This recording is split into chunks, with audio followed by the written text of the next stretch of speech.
Olá, boa noite. Fabiana Freire Pepeu aqui, jornalista e que foi vítima da síndrome de Steven Johnson, que é uma alergia a medicamento. Hoje eu vou conversar com o Dr. José Álvaro Pereira Gomes, que é um dos médicos que me dá assistência. Ele é professor, doutor da Unifesp, ele é cirurgião, especialista em córnea, e ele entende muito dessa síndrome do olho seco, que afeta não apenas as pessoas que foram vítimas dessa síndrome de alergia medicamentosa, mas também toda a população. Eu vou adicioná-lo aqui, ele está nos aguardando, ele está em Nova York, participando de um congresso. Esteira, só um pouquinho. Me perdoem, só um pouquinho. Isso, agora. Vamos ver se ele nos aceita ali. Boa noite, saudação a todos que nos acompanham. Olá, doutor Álvaro. Olá, como é que estamos? Só um Tudo minutinho, bem? vou aceitar aqui. Tá ótimo. Pronto. Tudo bom, doutor Álvaro? Tudo ótimo, e vocês, tudo bem? Tudo bem. A gente já tem aqui algumas pessoas com a gente, o pessoal do grupo de apoio, né? A síndrome de Steven Johnson. Eu estava fazendo uma apresentação, mas apresento o senhor de novo.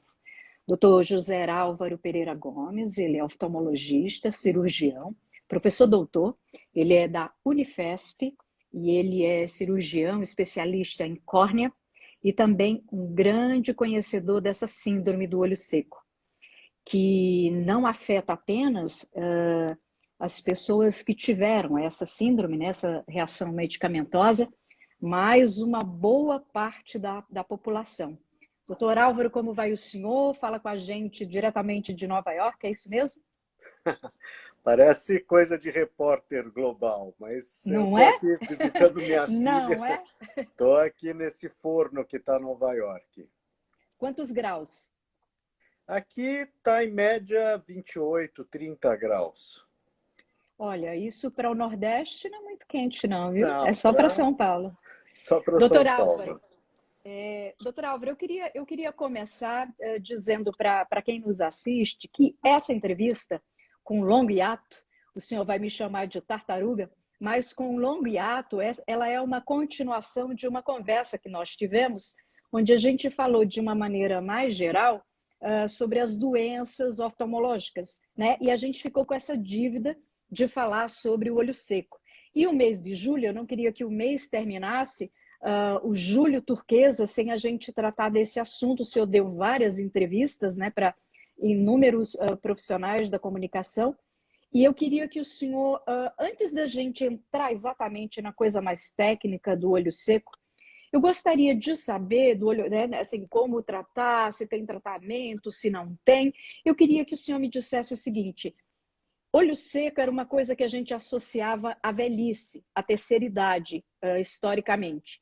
E a gente ouve cada vez mais pessoas falando sobre a questão do olho seco, né? Médicos, profissionais de saúde e também leigos. Eu queria lhe perguntar, em primeiro lugar, se a síndrome do olho seco é uma síndrome do nosso tempo, é uma síndrome contemporânea. Bom, novamente, boa noite a todos, né? Fabiana, você tem toda a razão. É uma síndrome muito contemporânea e que a gente está conseguindo medir isso e observar isso não só na prática nossa, clínica, de consultório, de oftalmologista, mas na própria sociedade, né? E eu falo isso também respaldado pela literatura. Nós, nesse ano de 2022, publicamos um trabalho, foi um projeto de 2 anos, realizado com alunos universitários da Unicamp e da Unifesp, mais de quase 2.000 alunos, em que nós distribuímos questionários de olho seco, examinamos alguns alunos e nós ficamos muito surpresos com a alta prevalência, a alta frequência de olho seco nessa população jovem universitária. Isso foi antes da pandemia, mas nós tivemos, mais ou menos, para vocês terem uma ideia, quase 20% dos jovens com olho seco, com sinais e sintomas de olho seco. Nesse mesmo ano, também veio um trabalho importante de uma universidade muito importante americana, a Harvard, que mostrou resultados de incidência, de aumento de casos novos de olho seco nos últimos 10 anos. E o que a gente está observando é um aumento ano após ano no número de casos de olho seco, seja na população mais velha, que costuma realmente ter olho seco, como você comentou, mas nos jovens também a gente está observando esse aumento. Então, é uma coisa que tem acontecido e a gente nem começou a levantar os dados pós-pandemia, porque com certeza os resultados vão estar mais alarmantes ainda. Porque com a pandemia, trabalho virtual, as pessoas muitas horas na frente do computador, do celular, isso aumentou muito mais, né, o tempo de exposição às telas. Isso com certeza vai aumentar ainda mais o número de casos de olho seco. Quer dizer, então, que há uma relação entre aparelhos eletroeletrônicos e, de fato, a síndrome. Para quem nunca ouviu falar do olho seco, pode até sentir o olho seco, mas não sabe que isso se caracteriza como uma enfermidade. Quer dizer que há uma relação mesmo, então, contemporaneidade, tecnologia e o desenvolvimento dessa síndrome. Sim, há uma relação muito importante com as condições de vida atual, né? Então, em relação particularmente à questão da tela do computador ou do celular, coisa que a gente não tinha 20 anos atrás, né? Esse tempo de tela que a gente tem hoje em dia, o tempo de tela de computador ou de celular, ela exige uma atenção ativa, que a gente chama. Toda vez que você olha na tela de um computador ou de um celular, você abre os olhos e essa atenção ativa, ela faz com que você fixe o olhar e você naturalmente ou reflexamente diminua o número de piscadas. E diminui mais de 50%. Então, vamos supor, em cada minuto, um ser humano tem que piscar mais ou menos entre 10 a 20 vezes por minuto. E o piscar é muito importante para distribuir, para trocar a lágrima, e também, com a hora que você pisca, você diminui o tempo de evaporação da lágrima. Então, quando você fica muito tempo na frente do computador, não pisca ou pisca muito pouco, você está fazendo com que essa lágrima que está na frente da lente do olho, que é a córnea, que é tão importante tanto para a visão quanto para a nutrição da córnea, ela simplesmente evapore e aí ela deixe de cumprir a sua função, e aí é que dá início o quadro do olho seco evaporativo, que a gente chama. Mas Pois não, desculpa interrompê-lo. Não é que a pessoa não produz lágrima, mas a pessoa produz uma lágrima que está evaporando muito rapidamente. É como se ela não tivesse lágrima. Por isso que a gente chama de olho seco evaporativo. Esse é o tipo mais comum de olho seco. São esses que os jovens estão apresentando, doutor Álvaro? Esse que os jovens estão apresentando na sua maior parte. Mas não é só esse. Existem outros fatores de risco ligados a olho seco, Fabiana. Existem fatores, é multifatorial a questão. E você vai ver que tem outros fatores também ligados aos tempos atuais. Então, por exemplo, uso de medicamentos. Fatores de risco: antidepressivos, antihipertensivos, antialérgicos orais. São medicamentos que, como os anticoncepcionais também, diminuem a produção da parte aquosa da lágrima. Então, também é um fator importante dos tempos atuais. Hoje em dia, muitas pessoas tomam antidepressivo, né? Depressão é uma questão de saúde pública. Aí eu vou interrompê-lo um segundinho para fazer, então, uma relação. A gente tem contemporaneidade, o mundo contemporâneo, a gente tem a tecnologia que, por um lado, nos ajudou, nos aproximou, mas também tem aí a tecnologia parece ter um efeito colateral. Você tem a questão da depressão, que já era um problema também contemporâneo, e depois de uma pandemia, a gente pode dizer que isso embaralhou pesado, né? Daí a pessoa, além do uso excessivo dos aparelhos eletroeletrônicos, ela desenvolve o olho seco e às vezes toma um antidepressivo. Então, o quadro é muito preocupante, não é? Vou somar mais alguns fatores importantes. Fatores ambientais. Hoje em dia, você sabe que nós temos uma questão de aquecimento das mudanças global. Climáticas. Nós sabemos que o mundo, você tem mais meses secos, né? A umidade relativa do ar também aumenta o tempo de evaporação da lágrima. Aumenta não, quer dizer, acelera a evaporação da lágrima. Ar-condicionado é outra coisa que a gente também sabe que diminui muito a umidade relativa do ar. Então, existe poluição, existem questões ambientais que também vão aumentar ainda mais essa questão do olho seco. E é interessante, Fabiana, que olho seco muitas vezes começa com um quadro assim um pouco mais agudo, o paciente começa com poucos sintomas. Geralmente a pessoa percebe que o olho irrita, sente uma sensação de areia nos olhos, a visão fica um pouquinho embaçada, quando pisca, abre o olho, vê que a visão melhora. Quer dizer, o fato de você piscar, distribuir a lágrima, você consegue melhorar um pouquinho a visão. Você tem esses sintomas principais e que vão se Olhos associando vermelhos com também, outros. doutor Álvaro, ou não? Oi? Olhos vermelhos também ou não? Olhos vermelhos, irritados. Muitas vezes esses sintomas vão piorando no decorrer do dia, vão ficar pior no final do dia, mas nem sempre. Então, são esses os sintomas mais clássicos de olho seco. Sensação de areia, irritação ocular, sensação de secura, embaçamento visual que melhora quando você pisca, olho vermelho. Esses são os sintomas principais. E começa o quadro assim. E a hora que o quadro começa a se cronificar, a pessoa fica naquela situação constante de uso de computador no ambiente com ar-condicionado, vai gerando um processo inflamatório crônico no olho e que muitas vezes só lubrificação não resolve.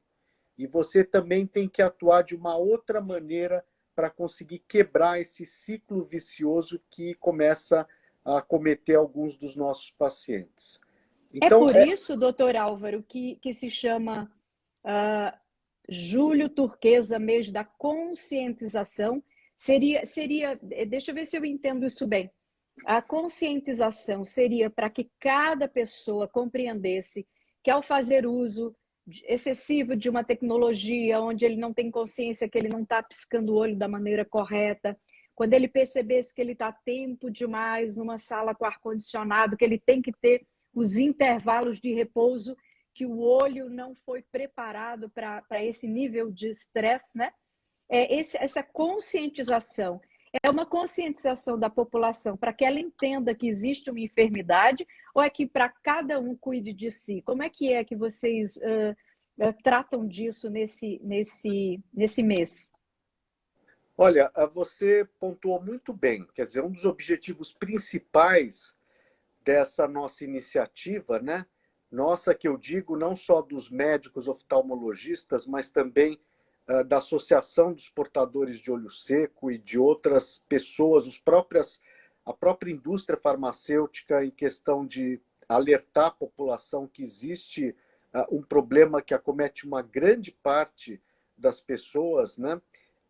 É justamente isso. Então, um braço dessa iniciativa é alertar as pessoas que elas tomem consciência do problema, que podem tomar algumas atitudes que realmente vão melhorar um pouco o quadro e evitar aquela situação da inflamação que pode acometer os olhos de quem tem olho seco crônico. Nós temos também um braço muito importante dessa iniciativa da conscientização do próprio médico, o próprio oftalmologista, o próprio médico colega de outra especialidade que lida com pacientes que têm olho seco. Por exemplo, os reumatologistas. Nós sabemos que pacientes com doenças reumatológicas, artrite reumatoide, a própria síndrome seca, síndrome de Sjögren, os dermatologistas, que muitas vezes utilizam medicamentos que afetam as glândulas produtoras dos componentes da lágrima, né? As tais glândulas de Meibômio. As glândulas palpebrais de Meibômio. E as próprias glândulas lacrimais, essas glândulas palpebrais de Meibômio produzem a parte de gordura da lágrima. Uhum. E as glândulas lacrimais produzem a parte de água. Exatamente. Tá. Então, tem medicamentos que a gente sabe que, quando usados por muito tempo, afetam de maneira, às vezes, irreversível essas glândulas. Então, é uma conscientização que a gente tenta, vamos dizer assim, fazer para a sociedade em geral e também para a comunidade médica, alertando desse problema e principalmente pela altíssima frequência que a gente está observando nos tempos atuais. Eu gostaria de puxar um pouco, né? Tratar do olho seco agora, o olho seco do paciente ou da paciente que teve Steven Johnson ou NET. A gente tem aqui algumas pacientes, né? Estou vendo aqui tem alguns amigos, algumas amigas, algumas pessoas. Tem aqui uma paciente sua. Então, eu gostaria de saber o seguinte: no caso do paciente, da paciente que teve a Steven Johnson, a NET, a situação é muito mais grave. A situação é bem mais grave. Infelizmente, essa doença, que é uma doença causada por uma reação imunológica, gerada por uma reação ao medicamento, a uma infecção, ou a combinação das duas coisas, numa pessoa que tem a predisposição genética, essa reação aguda, inflamatória, que ocorre na pele e nas mucosas, acaba afetando demais as glândulas produtoras da parte oleosa, então essas glândulas palpebrais de Meibômios, afeta também as glândulas lacrimais, e afeta a superfície da parte branca do olho, que é a conjuntiva, que produz a parte de mucina da lágrima. A lágrima, ela tem mais de 100... Mucina? O que é mucina, doutor Álvaro? Mucina é um muco. A lágrima, ela tem mais de 100 componentes. É uma composição muito complexa, não é só água. E a lágrima, se a gente for dividir de uma maneira mais didática, é como se fosse um sanduíche. A parte externa é gordura produzida pelas glândulas palpebrais. O recheio do sanduíche é a água produzida pelas glândulas lacrimais. E a parte que faz a interação com a superfície do olho é a camada de muco, mucina, que é produzida pela conjuntiva. O que acontece no Steven Johnson? Afeta todas as glândulas e a conjuntiva. Todos os níveis da lágrima são afetados. E como ela causa uma... Nem me diga que eu estou aqui conversando com o senhor e doida para colocar um pouquinho de colírio. Como muitas vezes ocorre toda aquela inflamação na superfície do olho, ocorre uma cicatrização dessa inflamação, essa cicatrização às vezes fecha os tubinhos que saem dessas glândulas.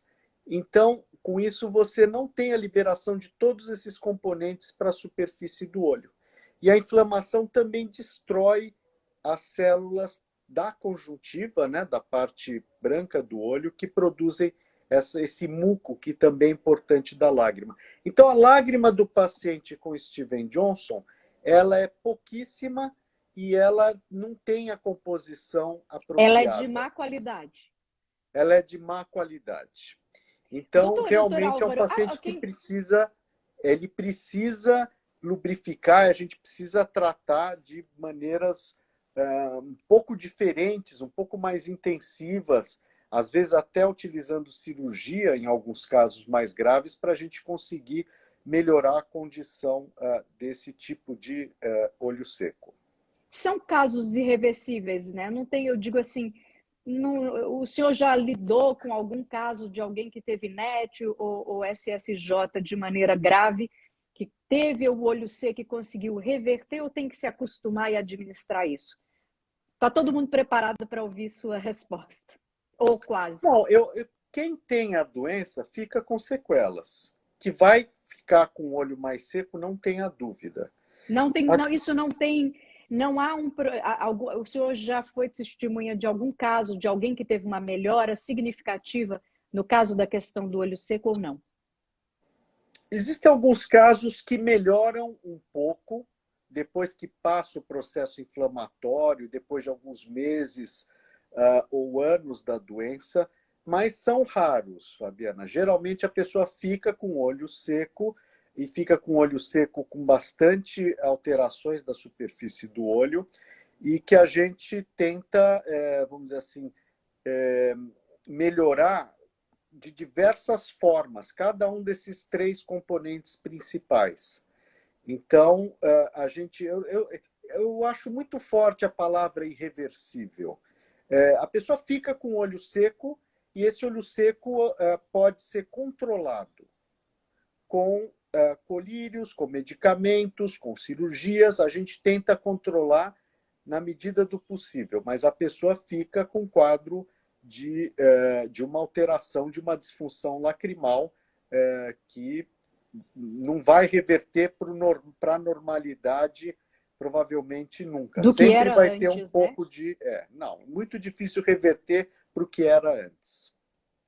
No caso de quem mora em lugares, Brasília, São Paulo, o Brasil é muito grande e muito diverso, né? No caso dos pacientes, das pacientes de SSJ e de NET, que moram em lugares secos, né? Independente de questões climáticas, a gente tem um país muito grande e as diferenças de clima, de umidade, de temperatura, elas são muito diversas, né? No caso das pessoas que moram em lugares secos, esse cuidado, então, precisa ser redobrado ou não? O cuidado deve ser aumentado, sim, porque trata-se de lugares, assim, você está comentando lugares extremamente secos, uma boa parte do ano. Então, com certeza, o olho fica mais ressecado no ambiente desse tipo, né? Então, com certeza, pacientes, por exemplo, que moram em Brasília, eles ficam uma boa parte do ano com uma umidade relativa do ar abaixo de Muito baixo. 20%, muito baixo. 12, E 17, às vezes... você tem que realmente aumentar os cuidados, sim. Uhum. Então, é uma verdade. O ambiente é muito importante.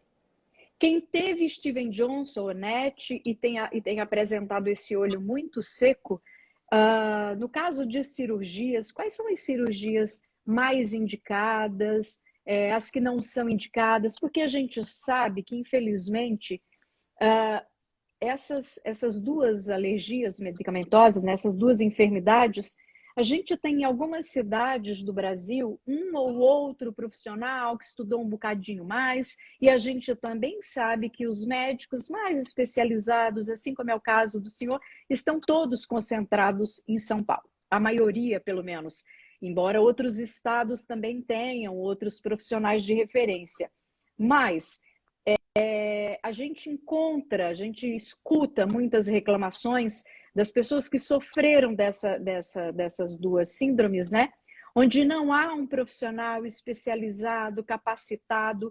E que conselho o senhor daria? Porque é muito difícil você, sendo paciente, você ajudar o médico a te ajudar.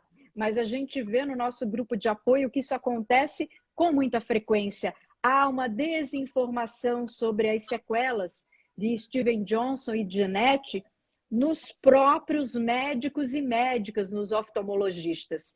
Então, assim, o que que o senhor diria, agora não mais para o paciente de Steven Johnson, mas para os médicos? Como é que seria possível que esse conhecimento que alguns poucos médicos detêm fosse disseminado até para que esses pacientes, no caso, entre os quais eu me incluo, para que eles tivessem informação sobre essas nossas sequelas e soubessem como nos tratar? Olha, a melhor maneira é educação médica continuada, né? Isso a gente faz de uma maneira contínua através de cursos e também através dos programas de formação de especialistas na área de córnea. Quem mexe mais com doenças da superfície do olho são os especialistas de córnea. E muitas vezes, é claro que existem alguns tratamentos ultra especializados que muitas vezes o colega, o especialista, não foi treinado com aquele procedimento, mas a gente sempre dá um suporte. Nós temos alunos que foram formados conosco, que estão distribuídos por praticamente todos os estados aqui do país, Brasil, e que nós temos contato e conseguimos dar um suporte para que o paciente seja atendido na sua região ou perto de uma capital, enfim, que tem esse especialista que pode ajudar nos casos mais graves.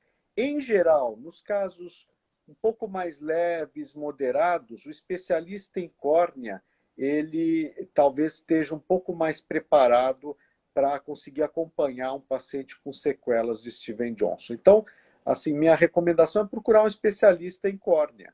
Se for uma doença de retina muito específica, procurar um especialista em retina, ele vai estar mais preparado para atender. Então, e a gente tem especialistas em córnea por todo o Brasil.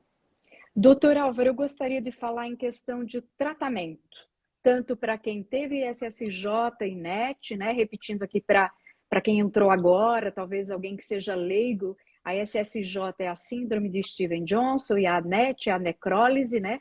Elas são duas, digamos assim, duas enfermidades irmãs, mas elas começam juntas com bolhas na pele, né? E depois elas se desenvolvem de maneira ligeiramente diferente, né?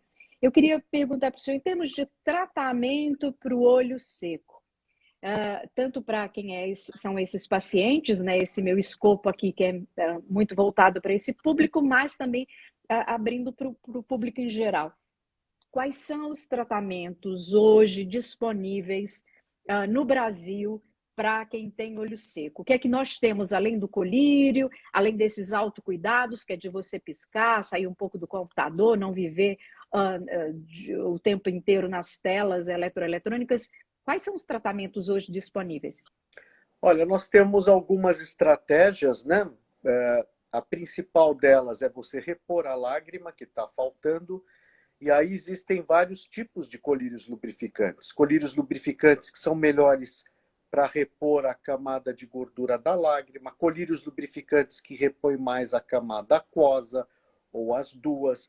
O oftalmologista vai saber identificar o tipo de olho seco, se é mais evaporativo ou por deficiência aquosa, e indicar o melhor lubrificante. Então, essa é a primeira forma, é a linha de frente, né? Além das orientações que a gente dá para o paciente. Além do tratamento, então, de colírio lubrificante, a gente pode lançar mão de medicamentos ou colírios anti-inflamatórios ou imunomoduladores quando a doença começa a ficar crônica e inflamar a superfície do olho. Uma outra forma de tratar olho seco é fechar o canalzinho, o ralinho por onde a lágrima sai do olho. A lágrima é produzida... Não é o canal lacrimal, não é o canal lacrimal. É o canal, é a entrada do canal lacrimal. A lágrima é produzida pela glândula, pelas glândulas das pálpebras, vai para a superfície do olho e aí sai por dois buraquinhos que formam dois canudinhos que formam um canudo maior que vai aqui para o nariz. Então, essa saída da lágrima do olho muitas vezes existem esses dois buraquinhos, você pode fechar o ralo de saída da lágrima com um pluguezinho de silicone, ou então fazer uma cauterização, queimar esse buraquinho da saída da lágrima. O que acontece? Você diminui a saída da lágrima do olho e deixa o olho mais lubrificado. O colírio ou a lágrima ficam mais tempo no olho. Então, essa também é uma estratégia que a gente então, usa. seria plug, um seria o plug com silicone e o outro seria Plug, seria ou o então, às fechamento. vezes, a gente cauteriza, fecha, O plug queima. é o cauterização. O plug ele é temporário, né? Você pode tirar. A cauterização, às vezes, é definitiva. Então, você tem que saber indicar quando fazer isso. É muito importante o médico, né, que vai atender o paciente para não fazer um troço, aí sim irreversível também, e em lugar do paciente ter uma melhora, ele ter uma piora, né, doutor Álvaro? Exatamente. Você tem que testar, você pode até testar com alguns plugs que se dissolvem para ver se o paciente melhora com esse tipo de procedimento, mas é um procedimento também muito utilizado. Além dos plugs, nós temos hoje em dia técnicas ou tecnologia, aparelhos que estimulam as glândulas palpebrais a produzirem uma gordura de melhor qualidade, como, por exemplo, a luz pulsada, outros tipos de equipamento que massageiam, esquentam essas glândulas, aparelhos com tecnologia, com alta tecnologia, que fazem esse tipo de tratamento com poucas sessões e você consegue tratar de uma maneira mais eficiente esse tipo de paciente com esse tipo de olho seco, né? E existem também as cirurgias. Das cirurgias que a gente só usa nos casos muito avançados, a gente tem uma que nós estudamos já há mais de 10 anos na Escola Paulista, que é o transplante de glândula salivar, glândulas que produzem saliva, que a gente transplanta para lá para trás, no fundo de saco aqui da conjuntiva, a gente transplanta essas glândulas e elas produzem uma secreção que ajuda a lubrificar o olho nesses casos extremos, de olho seco extremo. Por exemplo, nos casos de Steven Johnson. Então, é um tipo de cirurgia que a gente pode utilizar em alguns pacientes com olho seco muito grave, como os que têm Steven Johnson. Cirurgias que a gente diminui um pouquinho a fenda palpebral, a abertura do olho. A gente dá um pontinho no canto. Também diminui a exposição, também podem ser úteis. Uma outra forma, Fabiana, de tratar olho seco, também com lentes de contato especiais. Nós temos muitas vezes lentes de contatos grandes, esclerais, que a gente coloca o lubrificante, coloca a lente e forma uma câmara úmida que pode ajudar bastante em alguns casos de olho seco mais grave. Então, tem várias formas de tratamento fora o colírio lubrificante e a gente vai, vamos dizer assim, subindo na escala, né, subindo a escadinha de opções dependendo da gravidade do caso. Só um minutinho, doutor Álvaro, que eu estou recebendo. Está no ar?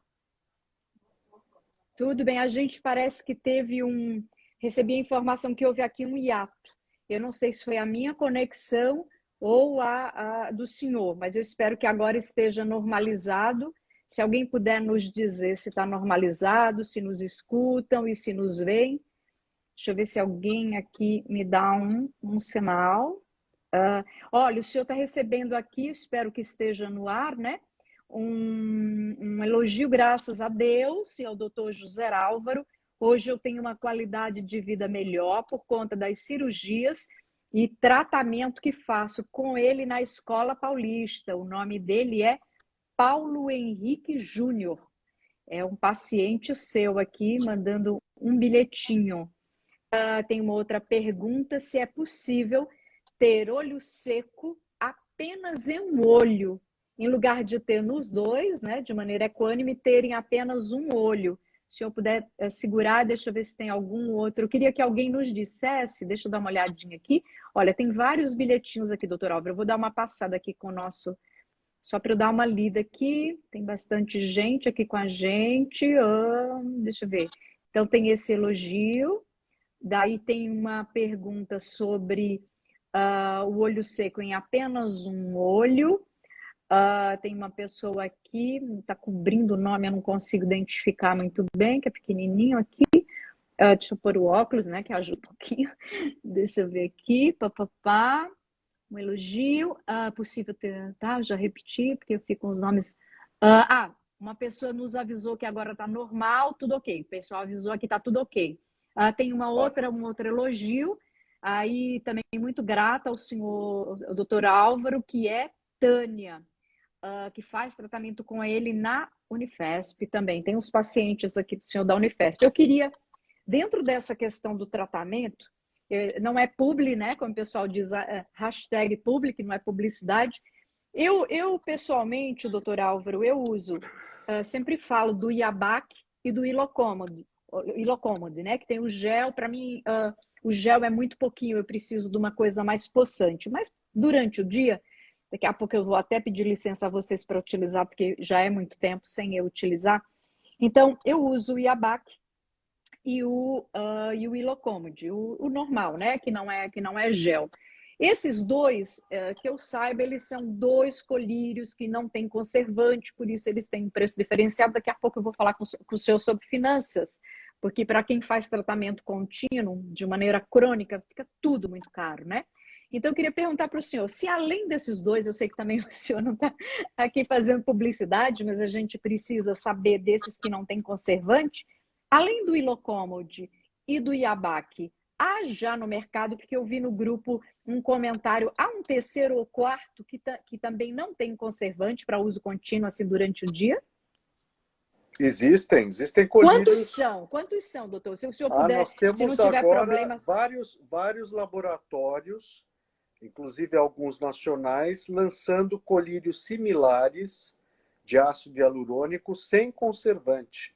Não temos só 2, como antigamente. Não temos só 2, então, apenas. Nós eu temos provavelmente uns 5 lubrificantes semelhantes sem conservante. Sem conservante. Então, nós temos mais opções, sim. Tá bom. Então, depois eu até vou fazer uma postagem sobre essas outras opções que eu acabo só usando esses 2, né? Nem vou perguntar por que colírio é tão caro, que o senhor não é da indústria farmacêutica, né? Mas algum dia a gente vai ter que tratar disso também. Mas eu queria voltar aqui, porque nós temos aqui a Andréa, que é mãe de Beatriz Queiroz, de 23 anos, e ela pergunta, parece que houve um grupo ligado à questão da SSJ que fez a luz pulsada, e quem fez a luz pulsada não teve um resultado positivo. Aí a minha pergunta é, isso foi um caso extra ou a luz pulsada ela não é para quem teve Steven Johnson, mas ela é para o público leigo? Eu não sei exatamente o que é luz pulsada, eu confesso aqui minha ignorância. Se já puder explicar assim muito rapidamente, eu agradeço.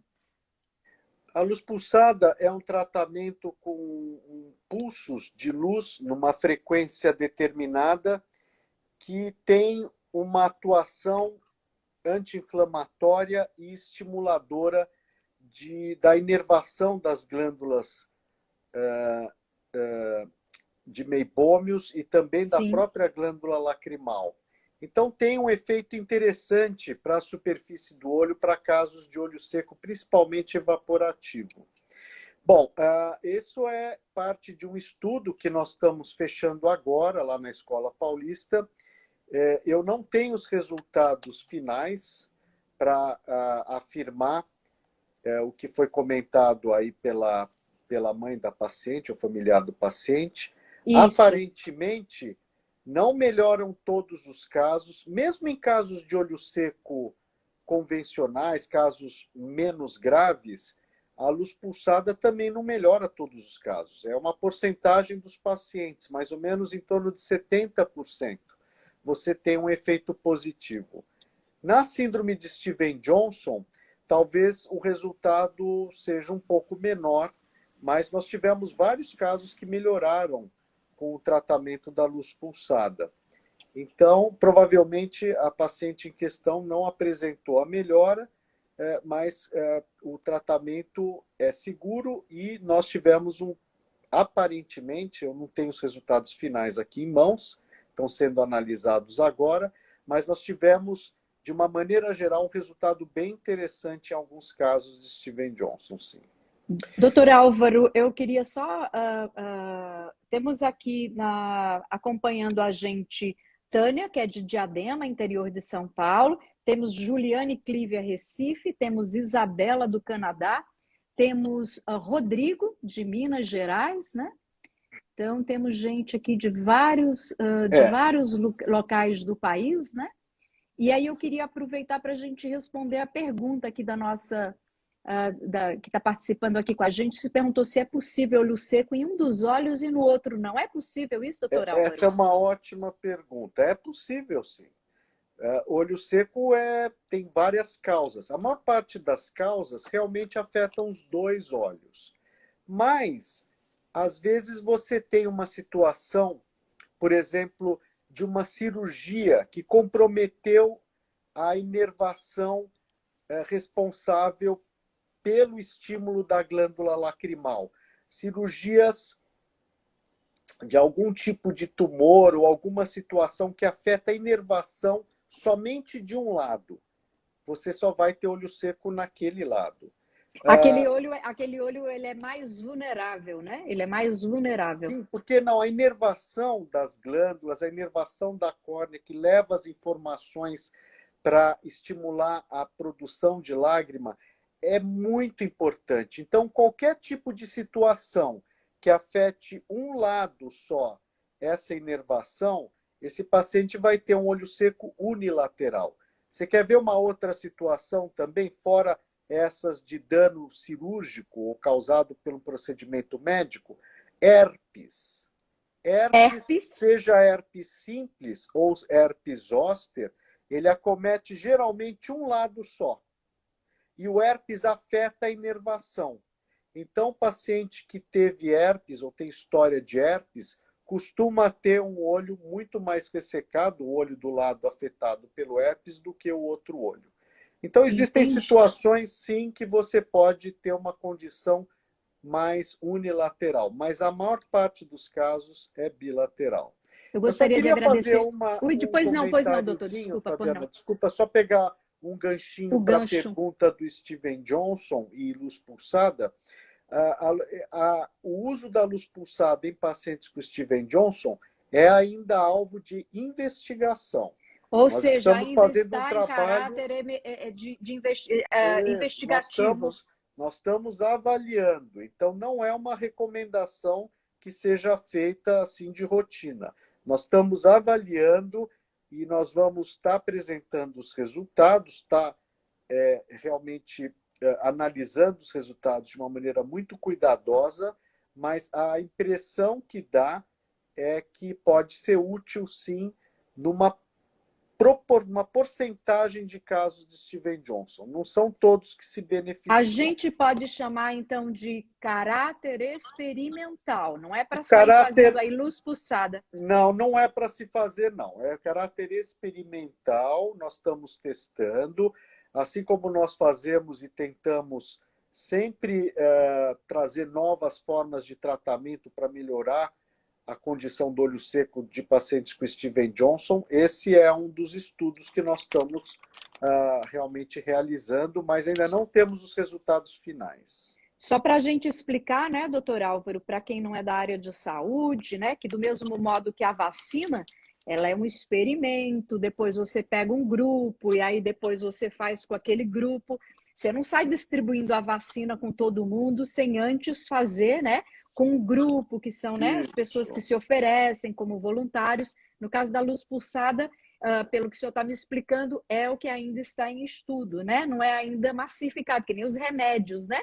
Isso. É feito por um grupo, e aí depois que isso ganha, como que se chama, escala, né? Isso. Não tem uma contraindicação, mas ainda não tem uma indicação certa, porque a gente está exatamente tentando entender e tentando, vamos dizer assim, ditar realmente separar os casos que podem apresentar uma melhora com esse tipo de tratamento. Perfeito. Eu gostaria de agradecer a presença aqui de Roseli Zenker, tem Ivan com a gente, Jaque também está aqui com a gente, alguns que eu não consigo ver, os nomes estão ficando superpostos, pessoal, com o sobrenome. Lucy, acho que é Lucy Novas, Andréia Cristine, obrigada, Graciele Brito, Ana Paula Donato, que eu tenho a impressão que ela é sua paciente, ela é da Bahia. Obrigada, Ana Paula, por sua presença. Donato, ela é de ela é de Salvador, né? Sou muito grata ao doutor José Álvaro pelo tratamento que ele e sua equipe vem me oferecendo durante esses 2 anos de acompanhamento. Exatamente, ela é paciente sua. Graciele Brito também está aqui com a gente. Felipe Beda, né, tá aqui também com a gente. Ele fez um comentário, deixa eu ver se eu consigo subir. Não estou conseguindo subir. Deve ser a inflamação. Talvez ele tenha feito uma pergunta. Infelizmente, eu não consigo visualizar. Doutor Álvaro, eu queria... tem uma questão assim que sempre me passa pela cabeça, sempre, que é o seguinte: a gente vive num país extremamente desigual, né? Uma elite ali pequenininha que tem acesso a tudo e todas as coisas e uma massa de população que não tem acesso. Eu sei que o senhor tanto trabalha na área privada quanto na área pública e como a gente vê aqui, a maioria, inclusive, dos pacientes são relacionados ao seu trabalho justamente na Unifesp, mas tem muita gente aqui também da área privada. Como é que a gente soluciona uma coisa dessa? Tem um monte de gente precisando, os tratamentos são caros, até um mero colírio, não é nem a gente de vez em quando pega, estava sendo discutido esses dias aí o preço de uma cirurgia muito complexa, oftalmológica para paciente de SSJ super cara, a menina estava fazendo inclusive uma captação de recursos, né, para poder viabilizar essa cirurgia, quer dizer, como é que o senhor vê a perspectiva de um país, 212 milhões de pessoas, um monte de gente precisando, se a pessoa tem dificuldade, às vezes, para comprar um único colírio que não tenha conservante, justamente porque ele precisa de maneira contínua, e aí cirurgias e tal, como é que o senhor vê a perspectiva disso, desse impasse? Um monte de gente precisando, vai afunilando, tem que entrar ali na fila, esperar. Como é que o senhor vê isso? Isso angustia o senhor, enquanto profissional da área de saúde? Angustia muito, Fabiana. Muito, porque é o que você falou, é a dificuldade de realmente a gente conseguir tratar esse grande número de pacientes que necessitam tratamento mais especializado pelo Sistema Único de Saúde é muito complexo. Primeiro, que muitas vezes um paciente com olho seco grave por sequelas de NET ou Steven Johnson precisam fazer, às vezes, mais do que uma cirurgia.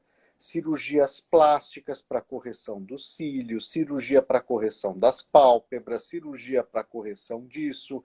Às vezes vai precisar também cirurgia de transplante de células tronco, vai precisar transplante de... Então, são vários procedimentos cirúrgicos e poucos centros realmente têm especialistas que conseguem fazer principalmente essas cirurgias mais diferenciadas. Então, primeiro, a falta de centros especializados. Segundo, o grande número de pacientes que têm sequelas de Steven Johnson. A gente não tem os números totais, mas é impressionante como nós temos bastante casos aqui no Brasil, bem como também em outras partes do mundo. No Japão, por exemplo, tem muitos pacientes com Steven Johnson. Na Índia, existem questões genéticas ligadas a essa condição que a gente está começando a entender melhor agora. E eu vou aproveitar, vou precisar interrompê-lo, porque a Tânia de Diadema justamente disse que ela teve SSJ e falou da filha ou de alguém da família e tal. Ela perguntou exatamente isso, se ela teve, se há uma predisposição familiar para isso. Vocês estão chegando nesses estudos, parece que tem alguma coisa aí sendo apontada que tem a ver com genética? Existe isso? Existe um marcador Lá, que lá. nós identificamos na população brasileira, que é bem frequente e que está mais ligado à pessoa ter a reação frente a algum tipo de uso de medicamento e infecção. Existe sim, e nós publicamos esse trabalho que foi realizado no Japão, juntamente com a Escola Paulista e outros centros, e realmente existe.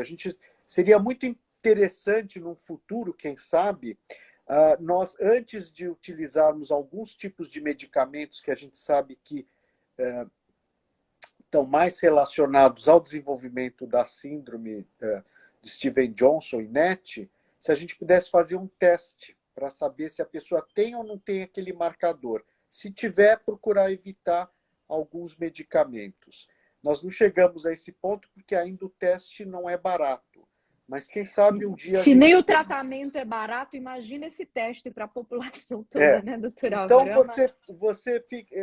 Aquela sua pergunta se me angustia essa situação, angustia muito, porque a gente tem tão poucos centros que conseguem oferecer esses tratamentos de ponta, um grande número de pacientes que acabam drenando para esses centros. Muitas vezes esses centros enfrentam situações complexas, como, por exemplo, agora a gente está enfrentando no Hospital São Paulo, a gente não consegue operar, enfim, o número de casos que a gente gostaria de fazer devido à falta de material, algumas faltas, vários problemas logísticos.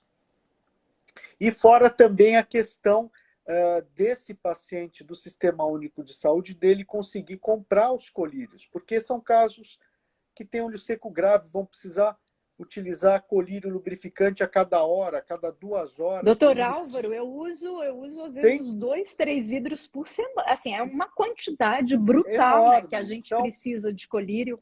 E esses são, ainda tem o da noite, ainda tem as lentes, ainda é um volume. Vocês vejam o custo que isso daí traz, né? Ao longo dos anos, né? Porque isso não é uma coisa o que eu vejo assim, talvez como uma perspectiva, isso já foi tentado uma vez com um laboratório para conseguir medicamentos de alto custo, como a ciclosporina, é que o SUS pague ou forneça alguns desses medicamentos mais difíceis, mais caros. Ou mesmo os lubrificantes, quem sabe a gente consiga sensibilizar o SUS para que ele forneça os lubrificantes sem conservantes, que são mais caros. Então, isso é uma perspectiva, é uma luta que a gente começou com a ciclosporina e talvez a gente, juntamente com a Associação dos Portadores de Olho Seco, a APOS, que representa os pacientes com olho seco, a gente consiga talvez incrementar ou obter sucesso nessa tentativa de disponibilizar esses colírios mais caros para a população que não tem condições de... E também mais abertura, né, para cirurgias, né, para que as pessoas, porque já é tão sofrido, né? Eu quero só agradecer aqui também a Luzi. Tem aqui uma pessoa perguntando por que os olhos doem mesmo colocando colírio. Eu não sei se a pergunta se refere ao paciente de Steven-Johnson, mas eu acredito que seja, ou se é de uma maneira geral. Eu estou aqui preocupada um pouquinho com a hora, porque quando a gente começa a falar, né, doutor Álvaro, o tempo, 52 minutos já se passaram, né? Nossa, então, eu acho que a gente vai ter... acho que a gente vai ter que começar a se encaminhar aqui. Deixa eu ver se tem entrou uma pergunta aqui. Tem uma pessoa que é mãe de uma paciente, acho que é a Cristine, que a filha dela teve Steven-Johnson, e ela usa um vidrinho por dia, fora as pomadas de lanolina e outros antibióticos. Quer dizer, é muito pesado, né? muito pesado. É muito pesado. E aí, eu acho que a gente vai ter que se encaminhar para o encerramento. Doutor Álvaro, teria muito mais coisa a conversar, como de rotina, né? Eu gostaria de agradecer a Patrícia Barreto, que é assessora do doutor Álvaro, que me ajudou aqui na finalização da nossa entrevista.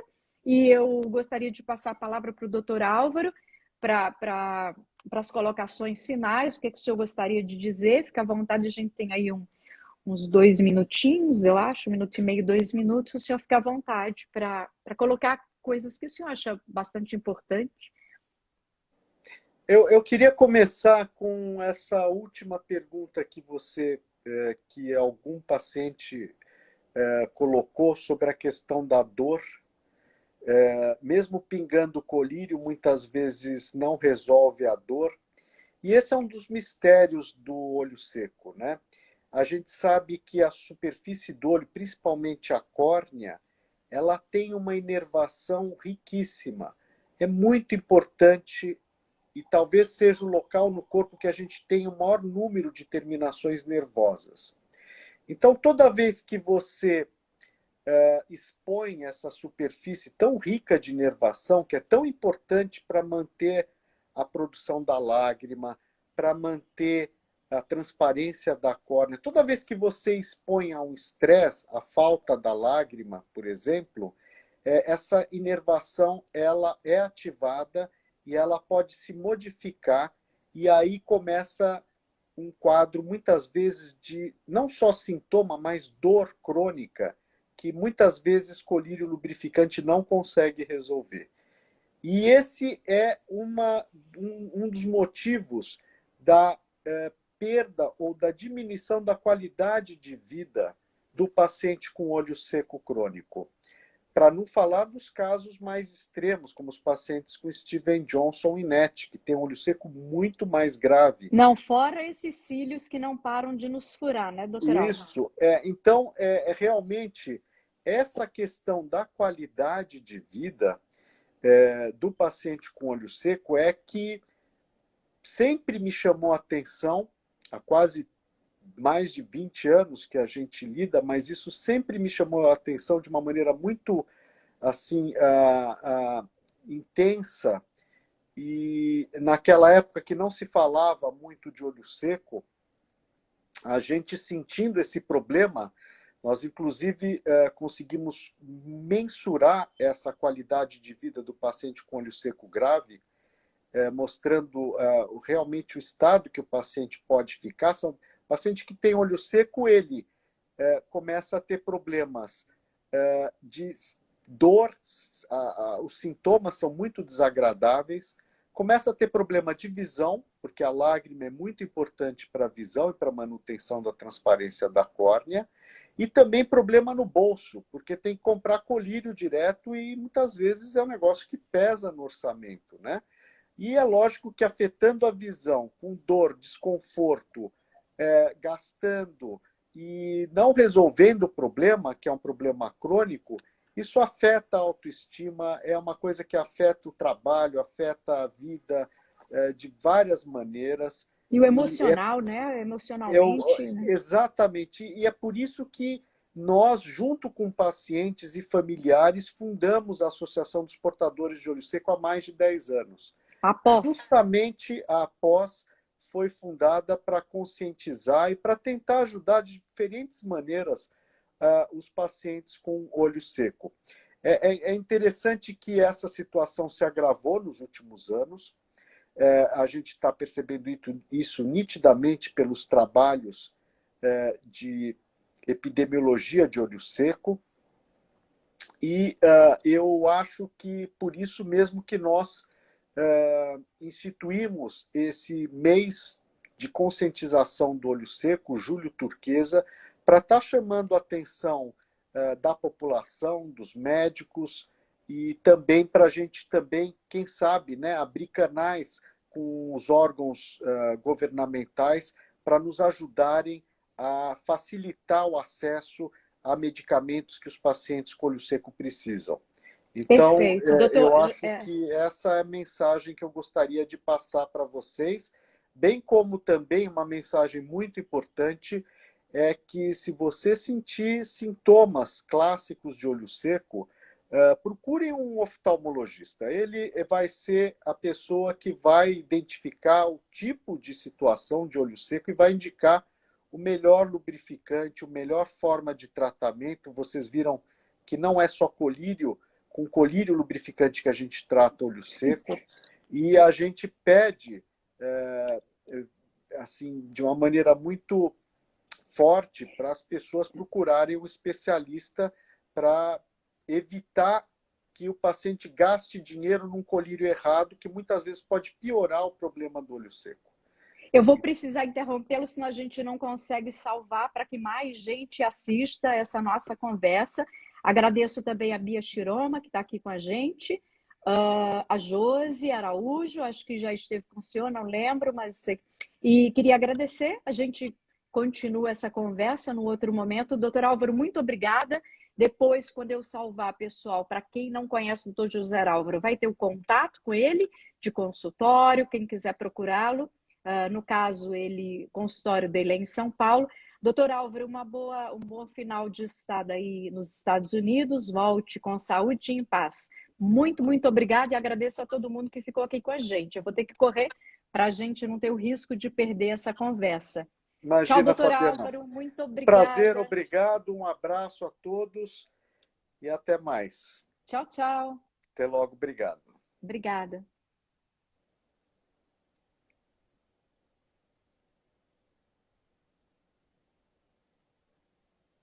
Só vou brigar aqui um pouquinho para fazer o que a Patrícia me ensinou. Deixa eu ver se eu consigo aqui ver. Ela me recomendou. Vamos ver aqui como que eu faço. Muito obrigada, pessoal. Estou brigando aqui para ver como que eu salvo.